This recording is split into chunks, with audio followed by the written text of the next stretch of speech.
Tonight's talk is going to be a kind of a jumble of stuff that I've been thinking about. And it started with this story that I heard on NPR. It was a woman talking about the concept of counting and like how children developmentally learn how to count and how this whole process comes about. And I talked about it a little bit in Tai Chi the other day, I think, but this was fascinating to me. She's saying that at a certain age, obviously, we don't know how to count. As human beings, we just get like, I don't know, colors and outlines and like whatever. But at a certain point, we start to at least try to get the idea of counting, and it's because whoever's teaching us is constantly reinforcing this, and they're saying the ABCs, and they're counting to us, and they're showing, how things are separate from each other, and here's this, and you add it to that, and here's this, and you add it to that. And at an early stage, you can give, like a toddler, a bunch of pennies on the table, and you say, "Can you show me one penny?" And this baby can take one penny and say, "1 penny," or one, or go like, "Ah." And then you say, "Can you give me 2?" And they just take like a handful of pennies, and that's 2. They don't get it. And you're like, "How many pennies is that?" And they go, 1, 2, 2, 2, 2. And it just escapes them. And it kind of comes about in this story that, counting in the way that we do it is not necessarily like an innate thing. I'm sure on some level it is. Math is a universal truth, of course, but it's like calling that 1 and calling that 2 and calling that 3. That's something that we invented as human beings. And I started thinking about how we develop our ego and how we start to separate things. We separate ourselves from other people and from other things in the world and other things in the universe. And this is a process by which, this whole world of math and language and, learning comes to life for us, and we're able to do these amazing things. It's like without math, we wouldn't be able to go to the moon. We wouldn't be able to drive cars. We wouldn't be able to do most of the stuff that happens in our day-to-day as human beings now at this level of technology and society. And there's also something that like dies along with that. And it is a necessary part of human evolution, I think. And yet it's something that we're kind of trying to get back to through our practice. This ability to see everything as one, to not be able to separate all of the pennies and know that this is 1 and then this is 2 and then this is 3 and then this is 4. And I really experienced this on a deeper level during Tai Chi the other day when we were going back and forth between meditation and Tai Chi and meditation and Tai Chi. And one of the reasons I had this experience was because I just had heard this story and I sat down to meditate. And one of the things that I like to do is count out a certain number of breaths and even sometimes count out the seconds in the breath. And it like helps me wind down my mind from waking consciousness into a meditative state. And I was counting out the breaths, and I was like, here's breath number 1, here's breath number 2, here's breath number 3, and I was like, wait a minute, that's not breath number 3. That's just that breath. That's it. It came after the breath before it came before the breath after it, but it's in this moment, it's just that breath. And I realized this is what we do with everything.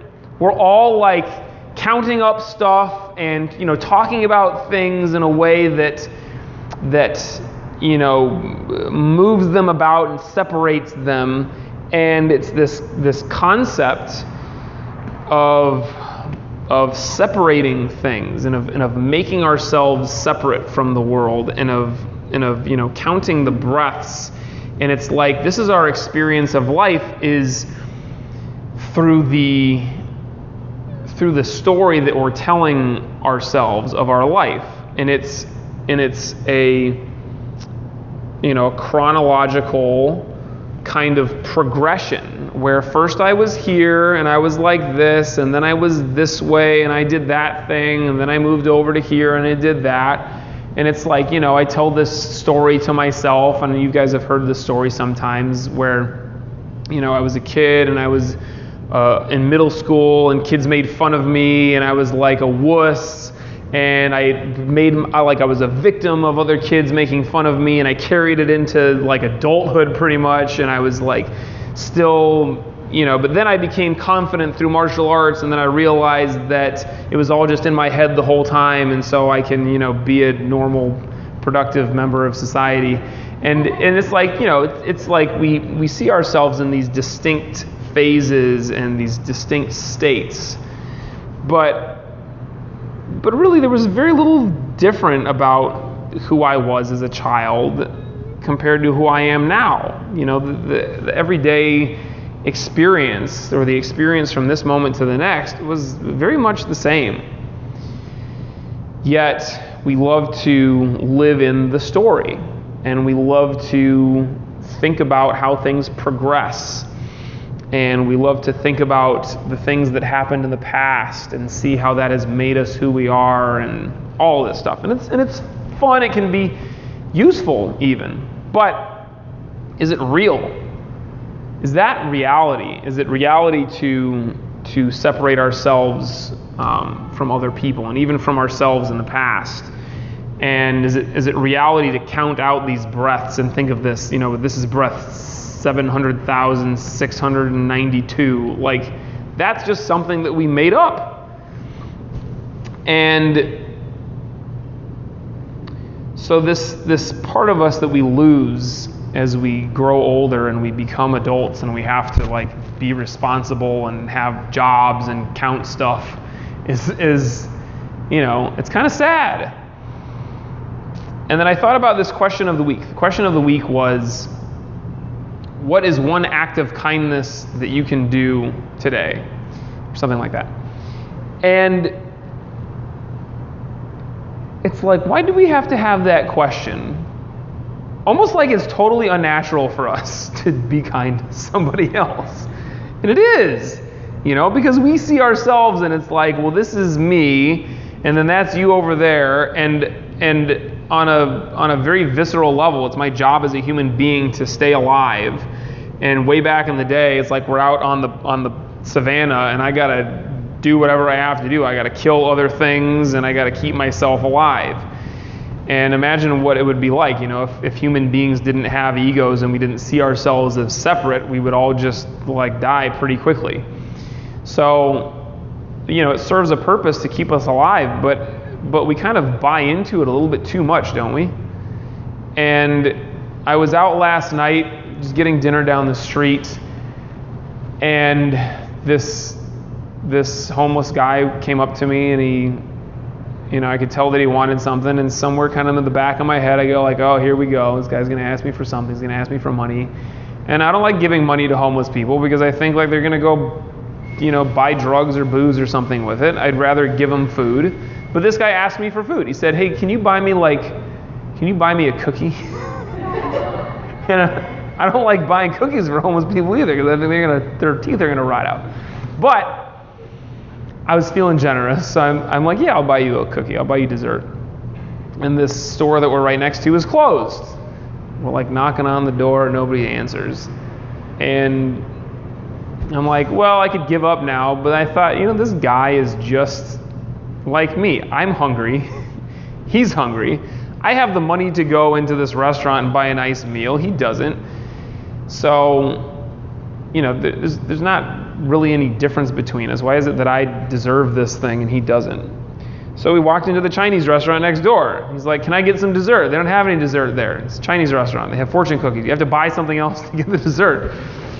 So he's like looking at the food that's in the buffet, and he's like looking at me, and I'm like, just whatever you want. And he's like, I'm gonna get that. And they just like, the lady behind the counter looks at me, and I'm like, yeah, give it to him. And so she piles up. She like takes, it's like they're closing down. So she takes all of the, whatever this was, like fish or something, everything that was left, and pile it onto his plate. And he's like, can I also get some of that pork? And so she piles the rest of it. He leaves with this like heaping thing, and then he got his fortune cookie.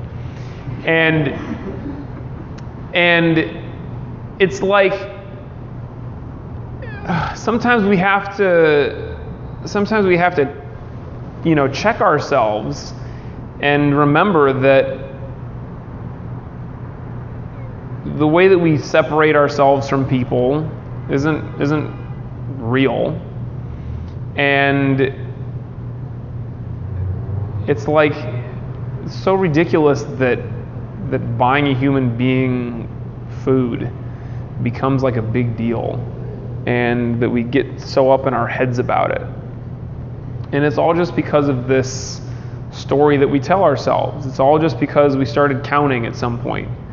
The woman who was describing the process through which we learn how to count was describing it like this: when your parents are teaching you to count, they like, it's almost like a song. It's like the song of the ABCs, but with counting, it's a song. It's like 1, 2, 3, 4, 5.